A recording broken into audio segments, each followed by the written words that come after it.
Welcome into Carps Corner. And as we're sitting here, a little bit after NFL free agency, after the combine, before the draft, this is when the NFL in their calendar, they typically have their owners' meetings, league meetings, and we get to hear all the new rule proposals, the new rule changes, things that people are looking at. Roger Goodell gets up to the podium after hiding for a number of months and has a chance to come up and talk and explain everything that he has going on. And people can ask him some serious and real questions. So there's that going on in the NFL. All the owners kind of get to speak their piece and get in front of the microphone. And it's not something that usually happens a lot because, let's be honest, the NFL owners outside of Jerry Jones are mostly anonymous. You know who they are, but you really don't hear them speak a ton. And they generally like to stay out of the spotlight, for good and bad reasons. So we've got some new rules proposals, got some news about the Ravens, what they're going to ultimately do with John Harbaugh. Steve Bisciotti, their owner, speaks, and this might be why they don't necessarily speak a lot, because when you say something, then it opens you up to potential criticism. So we got that. Announcement of some of the throwbacks that are going to be worn, and the question I want to throw out there: which are the best throwbacks in NFL history? There's a lot that you can go to. I have my particular favorite that I really like, and there's a couple others I'll throw in there as well, and some of them I've got to wear, which is pretty sweet. And then Roger Goodell, like I said, coming up to the podium and speaking, a little bit about some of the things that are going on in the league, and asking, having to answer some tough questions about ultimately, the future of the league, future of the players, the rules, the committee, some of the meetings, and some of the stuff that they're enacting in place, the all of the initiatives that they have. And so we'll start there with the NFL's initiative. They put this out, and it's, kind of taking the Rooney rule a step further, that, on each side of the football, they want either a minority head coach or a minority coach or a female coach to be on each side of the football. And I began to think about this, and trying to understand exactly what that meant. And sitting there thinking, I'm like, okay, how is this ultimately going to apply? What teams that I play for where that was ultimately an issue? And as I ran down it, I played for 7 NFL teams, I played 7 NFL seasons. 1 year I kind of bounced between three teams. And so I'm sitting there trying to think and rack my brain about this. Was there ever a team that I was ultimately on that did not have a minority coach, at least one, on each side of the football? That didn't exist. Now, I understand that we're adding, a female element to it to make sure that the, female in the NFL are starting to get opportunities. And, if that's the initiative the NFL wants to push, then they're pushing that. But saying ultimately that you need to have a minority coach on each side of the football for the NFL doesn't really make sense, because I honestly could not think of an example of any of the teams that I played for, whether it was Dallas for 4 years, briefly in St. Louis, briefly in Miami, Detroit for the better part of 2 years, the New England Patriots, all the teams that I was thinking of that my friends played for, all the teams I'd look at, I'm looking at rosters, staffs now without combing through all 32. I can't think of an example where that's the case, where there isn't minority representation on each side of the football. At least one coach, if not probably 2 or 3. And in some cases, it might be half or maybe even a majority of that staff on that side of the football might be a minority person. And so I don't understand why they put this in. It really doesn't make sense. And they're having all these directors now, and they're trying to make sure that they hired all of these outside counsel, basically administration, to make sure this thing is going to operate the way that they see it and the way that it should. And for the life of me, I understand that, they want the league, and it needs and wants to have more minority head coaches. I get that. That's one issue. And that's something that is going to be tough to correct on a broad scale, simply because you have 32 independent franchises, which they believe are acting up on their own best interest. You can't force people, into hiring situations. And I get that. But, as far as this, where, it started by making sure that you had a viable pool of candidates to be able to make my own minority hires. And I was racking my brain when I heard about this. I'm like, they're finding a solution to a problem that doesn't exist. And maybe that problem existed a long time ago, But since 2006, we're going now in the Wayback Machine over 15 years. I would love to see the amount of teams that are potentially out there who did not have a minority coach on each side of the football. Because for the life of me, I can't think of a situation where that has occurred. And that's 32 teams over a 16-year period. So 32 times 16 different staffs that was the case. And maybe there's some in there, and I'm missing some. And I can only speak to my personal anecdotal experience, but I have not seen that be the case. And so I'm trying to figure out why we're trying to legislate in a solution for a problem that doesn't exist. And there's been huge advancements in the hiring of minority coaches. And like my solution has always been is more former players get in. The league is predominantly a black league. 65-70% of its players are black. And that's great. And so as those guys get into coaching and they choose to take that path and they're given opportunities, well, they're going to work their way up the ranks. They're going to eventually have coordinator jobs and head jobs, but it's at a purely an assistant level on each side. I don't know when the last time that ultimately was a problem. Yeah, maybe there's a team or two over the last 15 years in any given season that didn't have a minority coach on each side of the ball, but I cannot think on my head of when else that would have occurred. And so that's one of the initiatives that they pushed out there. The second thing that made a lot of news, the league's overtime rule. Now, they've gone iterations of this. It was sudden death, first team to score. So the field goal one. Well, that didn't make people happy. And so then they made this correction, this course correction, where, you know what, if you kick a field goal to start, then the opposing team, the team that started on defense, the opposition, they get a chance to match that or take a lead with a touchdown. But if you score a touchdown first offensively, game is over. Well, that led to a game that was very highly televised. Buffalo Bills, Kansas City Chiefs, divisional playoff round. Feels like it should have been, the AFC Championship. There was so much on it. Josh Allen, Pat Mahomes battling back and forth. And Pat Mahomes and the Kansas City Chiefs win the coin toss. Boom, they go down, score a touchdown. And Josh Allen, who had played Pat Mahomes dead to rights all night, didn't get a chance to touch the football. Didn't get a chance to help his team win. And I think people probably were left feeling a little wanting. And so now both teams are ultimately going to get the football and have a chance to possess it, regardless of whether or not you score a touchdown on the opening drive. And I think that's probably a good thing. That's probably a good thing for the league. And it makes, sense when you think about it and try to spell it out that, hey, we put so much money in quarterbacks now. And I'll make this argument forever. The league wants offense. This isn't an endorsement. This is simply an observation. The league wants offense. The league is getting offense. They have put rules in place to make sure more offense occurs. Offensive players are getting paid more than ever before, especially at the quarterback position. Those are the stars. Everybody wants to see them out on the field. You cannot touch them the way that you used to. You can't hit these guys. Can't hit them in the head. Can't hit receivers in the head. You want to make sure that all of our offensive skill guys who are the big name players are going to be healthy. And that's not just coming from, a sour defensive player with this. That's real. Everything that has gone, if you go back and look at the rules, most of them have been slanted to help the offense. And that's fine.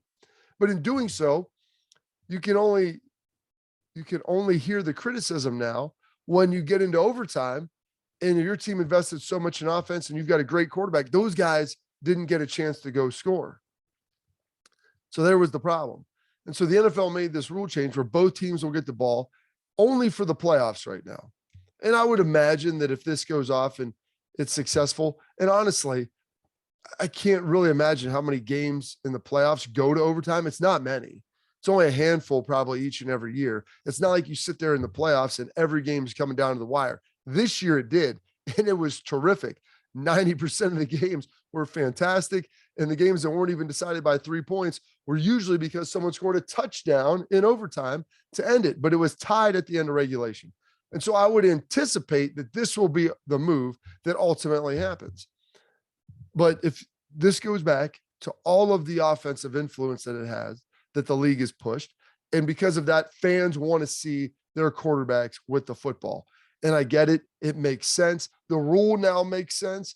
And frankly, I think it's a better product because if you're going to emphasize this, you need to at least give both teams' stars the ability to go touch the football and to have their team win it. Now, maybe overtimes will be a little bit longer, but you're going to see more shootouts. It's going to ultimately be more fun.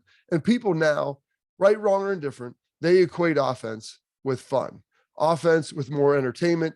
And because of this being an offensive league and centering everything around the quarterbacks and the quarterback position, which everybody knew it was, would get the first guaranteed contract in NFL history. Kirk Cousins did it for 3 years, but Deshaun Watson doing it for 5, looking like an NBA contract. You weren't going to give that to a linebacker. You weren't going to give it to a defensive end or an edge rusher, a corner. Heck, you weren't even going to give it to a wide receiver. It was going to be the quarterback.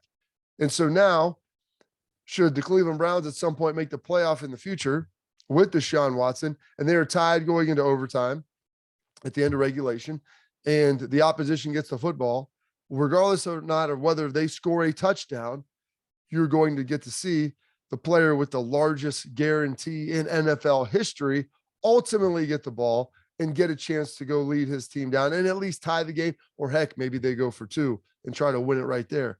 But they'll at least have that option. And so that is out there, that's available.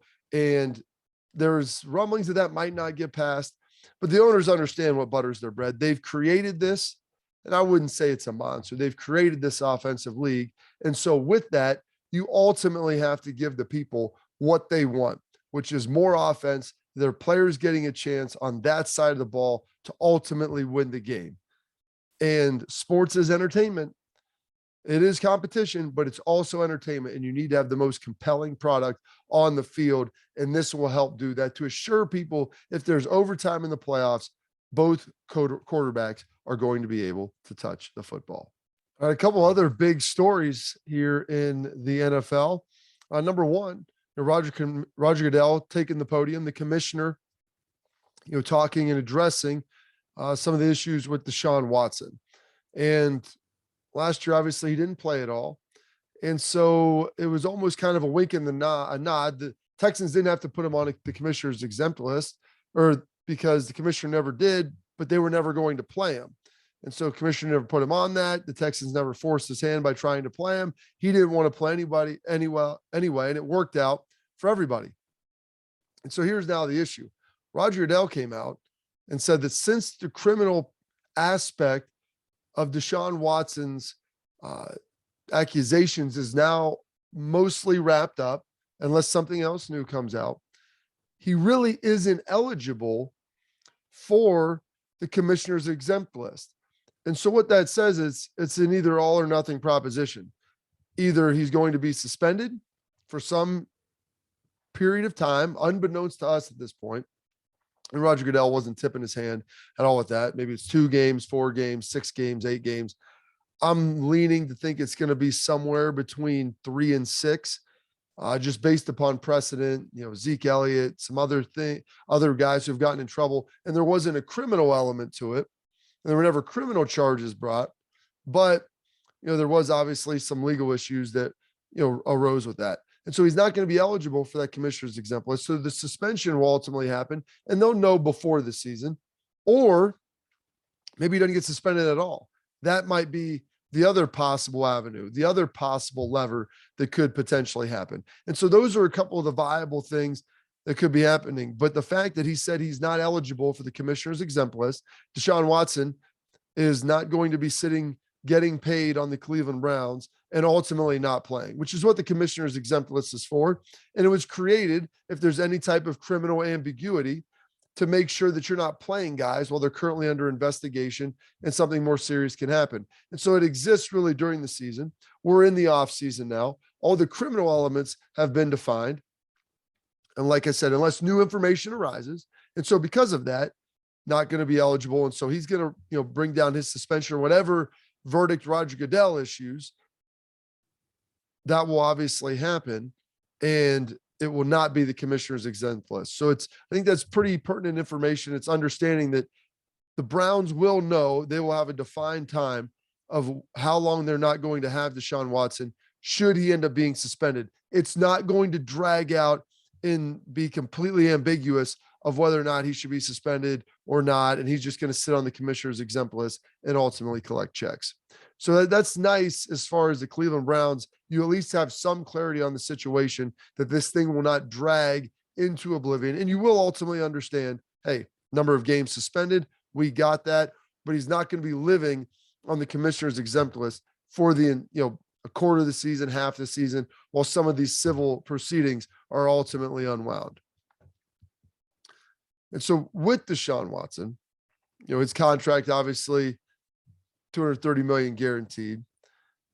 Inside the Browns division, you have the Baltimore Ravens. Baltimore Ravens have John Harbaugh, Super Bowl winning coach, been there for a long time, one of the longest tenured head coaches in the NFL for his current job. Looked like he was on the hot seat a couple of years ago. And then all of a sudden they drafted Lamar Jackson. They forced him onto the field, and the rest is history. Lamar wins an MVP. They've had a lot of success during the regular season.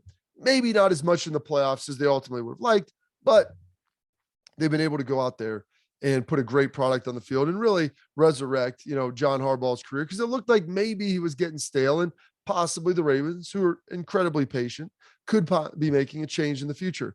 But they reward him. He gets a 3-year extension. So John Harbaugh is going to be there now for another 3 years upon the conclusion, the remainder of his contract. So he's going to be there for quite a while. He's locked in, and they got to feel pretty good about that in Baltimore. So their owner, Steve Bisciotti, was in charge of spearheading that. But Steve Bisciotti at the owners' meetings, the Ravens owner, also had something to say and came out and had some words about Deshaun Watson. And it muddied the water when he got that deal, because Lamar Jackson still does not have a deal yet. And so Steve Bisciotti, the Ravens owner, probably sitting here thinking, okay, Jimmy Haslam, you just screwed us. We've got Lamar Jackson. We have to pay him. You just did that for Deshaun Watson.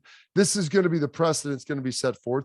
We have a quarterback that we love, but there is an element of the way that he plays where he is going to be more susceptible to injury. If his athleticism starts to slip a little bit, how effective is he if he doesn't have that elite speed and elusiveness to be able to break tackles and to gobble up yards with his feet?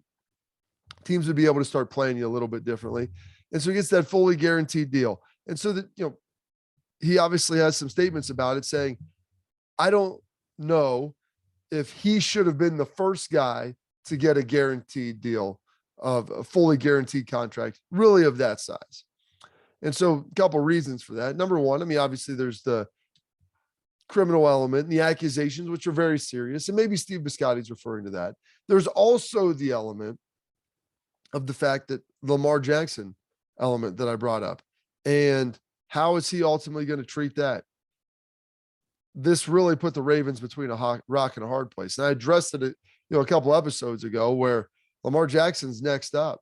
Guy's won an MVP. He's had a ton of regular season success. Maybe hasn't had the postseason success that people would have liked. In this last year, you have to throw out. They were ravaged in their offensive backfield, going through running back after running back after running back on their 4th and 5th guy by the end of the year. Got decimated in the back end on defense, had a lot of defensive backs that were injured. And so that's another element that they had to deal with, which was obviously a huge deal. So, and they still almost made the playoffs despite all of those things happening, which is a testament to John Harbaugh and the fact that Lamar Jackson played well, but even he was out and Hundley came in and played really good in his stead. And so the Ravens have a pretty nice operating system, and they've got a fully greased machine that's able to go and have success. And, they always say that, next man up, and all these teams talk about it, but the Ravens do a really good job of player acquisition and of developing talent. And because of that, they're ready to go, and they can withstand injuries more than other teams. But now all of a sudden you've got this Lamar Jackson conundrum, and Steve Bisciotti did not sound very happy about it, because he doesn't want to try to give him a fully guaranteed 5-year deal like ultimately Lamar Jackson got. Lamar Jackson's going to push for that. He and his mother represent him. And so he doesn't have an agent. And so he's going in there.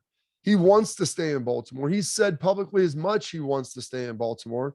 He wants a market rate deal. And for a guy who has won an MVP, Deshaun Watson has not won an MVP, probably have had fairly similar playoff results. When you look at body of work, it's not like Deshaun Watson's had massive playoff success.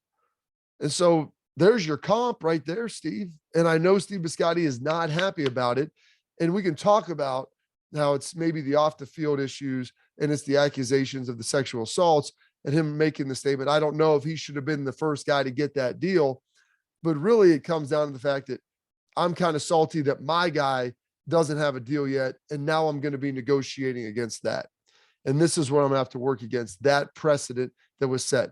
Thank you very much, Jimmy Haslam. You're in our division, and I don't really care for it. So I understand why Biscotti's upset. I understand maybe the moral implications that, kind of bother him with it. But also, I think it's a little bit more sour grapes, the fact that he doesn't have his quarterback signed. And because of that, he's going to have to use that deal now as a comp, and it's not going to feel really good when he's getting back into it. And so that's going to be a massive deal that he's going to have to justify and try to figure out with a quarterback who runs a lot and could have the propensity to ultimately get injured with his style of play, even though Lamar Jackson has been pretty healthy throughout the entirety of his career. Now, lastly, I want to finish with this, something fun. And the NFL announced the teams have to put in what throwbacks they're going to be wearing, if they'll be wearing them at any point in time. Everything needs league approval, when they're going to wear them, who they're going to wear them against, how it's going to ultimately look. And the Eagles are going to be busting out their Kelly Green throwbacks. Absolutely love them. It's a classic look. It's what I grew up watching. Randall Cunningham, Reggie White, guys running around. They look absolutely sweet. The Eagles uniforms now are good, but I loved the old school Kelly Greens. Those were legit. And then also Tampa Bay, they're busting out, their classics that, people hated them at the time. But the creamsicles. I love the Buccaneer. You've got the little knife across his mouth. You've got that bright orange. It pops on TV. I don't know about wearing them every week. They almost kind of seem a little bit more, I'll call them, movie-ish style uniforms because there's so much to them. But with that, there's a classic element that I like. And for a one-off, I really love the creamsicles as the throwback for the Bucs. But that got me thinking, what other great throwbacks are out there? What other fantastic throwbacks do you like? We've got the Kelly Green Eagles. We've got the creamsicle Bucs that are going to be coming back this year. I, for one, and this is part, my bias growing up, being a Giants fan, watching my dad, Lawrence Taylor, and all these guys, Phil Simms, everybody have, great success in the 80s. The old Giants written on the side with a G-Man helmet, and then the classic whites and how good that ultimately looks with just the blue and red stripe down the side. It's a clean look. It's absolutely fantastic. That's one of my favorites. Another one I like, and fortunately I got to wear it. You've got the Cowboys, with the navy, the white pant, the white helmet with the blue star. Another really good look that I think really hits it out of the park. I enjoy the Broncos old school, the blue helmet, the more royalish blue helmet with the silver D for Denver, the Bronco coming out of it. And then ultimately, there's nice little royal and orange uniforms. Like those are classic. And finally, maybe my favorite of all time. And it stinks. And this is what happens when you have teams transfer and, cities, they move, and then they sometimes, they'll change their mascots and rebrand themselves, which is what ultimately happened with the Tennessee Titans when they converted from the Houston Oilers. I love the old school Houston Oilers look. Fairly similar color pattern to what you have now with the Titans, but the classic white pant, the baby blues, the white helmet with the oil derrick on it. There's just something that preaches that nostalgia to me that I absolutely love. And so those are some of my favorite NFL throwbacks. Kelly Green Eagles is great. Like the Bucs in a one-off. The classic 80s Giants with the white and the Giants written on the side. That's the best. The old school Dallas with the white and navy and white helmet. Broncos looking good from back in the day. But that Oilers, man. Earl Campbell really setting it off, feeling awesome about that. And even you go back to the Moon Man, Warren Moon, when they've got the fun and gun, 4 wide receivers out there slinging the ball all over the yard. Another great time in Houston Oilers history. So that's it for this edition of Carps Corner. Covered some serious stuff, some fun stuff in here. Next one will be Ohio State based and a tribute to my guy, Malcolm Jenkins, former teammate of mine, Ohio State, retiring, and excited to get a chance to talk about him and everything that he's been able to accomplish in the NFL. And happy now after 13 years, I believe he's my final teammate from college who will be finally hanging it up. So tip of the cap to Malcolm. And I enjoy telling some great stories about him as well. Thanks.